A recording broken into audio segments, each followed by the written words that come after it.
Dr. Susan Spillman here, talking about understanding our feelings and emotions more.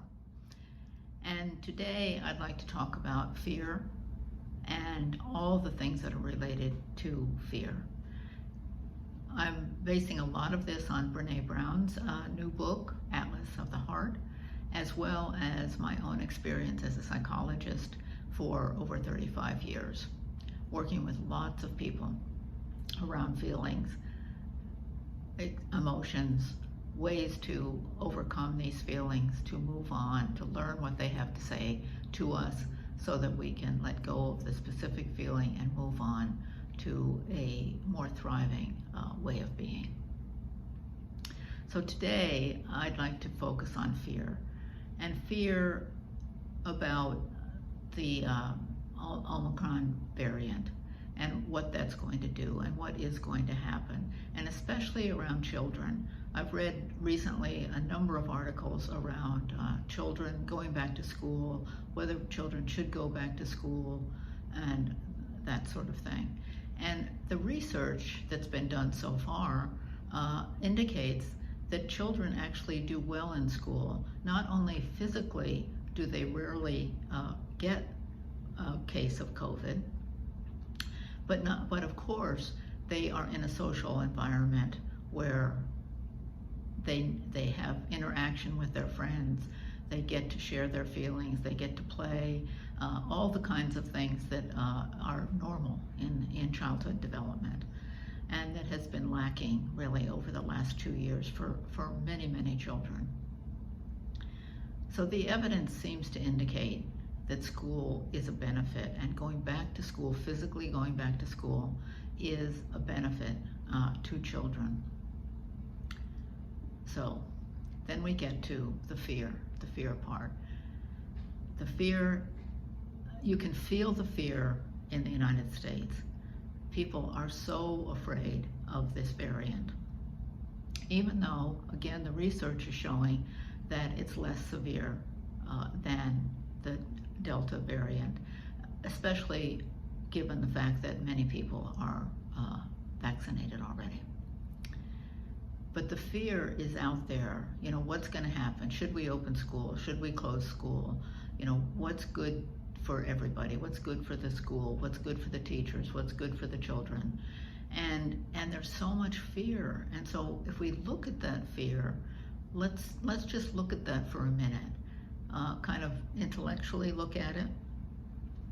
So using Brené Brown's view of fear, and many other people's as well, of course, fear is a reaction to a perceived threat. So we get flight, fright, freeze, you know, the kind of normal reactions we get when we're scared and we're fearful of a physical or emotional traumatizing event. That's a very specific definition of fear. Most of us think of fear as much more global. Fear of moving on with our life, fear of events that might happen, that kind of thing. And so it's helpful to see that fear itself actually relates to an imminent event. And so if we look at other feelings and emotions, you know, what might they be? For example, one thing when I was reading this that became very clear to me is that what I've often identified as fear is actually dread. Dread of a perceived event that's coming up in the future and my performance around it. So it's often helpful to distinguish, you know, those feelings, fear and dread, because they're actually quite different when you think about it. And in terms of COVID and its current situation with children, one of the things that happens is that people are really, what they say they're afraid of, but what they're really afraid of is the uncertainty. So uncertainty is really an underlying issue here. So people talk about fear And it's really kind of fear of the future, fear of what's going to happen. So it's a difficulty dealing with uncertainty and with our own ability. Can we deal with this? Are we going to be able to deal with this? So it's a little bit of worry in there. Worry that I can't deal with this. I can't deal with what's coming up. And so this can be really helpful again, because once we understand that it has to do with uncertainty, that we're uncertain not only about what's going to happen, because of course we can't predict what's going to happen, but we're uncertain about our ability to cope, that then we can start working on our own ability to cope. How can I learn how to be calmer, to support myself, to realize how I've helped myself and other people in the past under certain circumstances similar to this, where things were very, very uncertain, and how have I dealt with it? Have I been able to ride the waves of uncertainty and come out okay, or not? Of course, it's possible that that's been a real issue for you. And so this is a way to start looking at our feelings and emotions, like what are the details of these feelings and how have we dealt with them? So for example, again, with the uncertainty, how have we dealt with uncertainty in the past? Is this always a problem for us?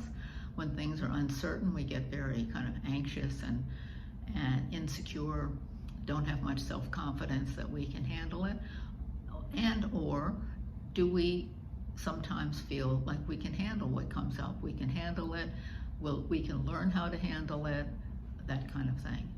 So I want to bring this up as things to think about for yourself and ways to clarify what are the underlying feelings. And when we say we're afraid, what is it in more detail that we're really feeling? Because then we can do something about that. If we're uncertain, if we're insecure, if we don't have self-confidence, we can improve that. We can work on that and feel much better about our ability to cope. So I'm offering that to you as something to think about. And of course, I'm happy to talk with you more about this if you're interested and this resonates with you. I do some free discovery sessions, and of course I do sessions, ongoing sessions as well. So I look forward to hearing from you and to hearing your comments. Thanks.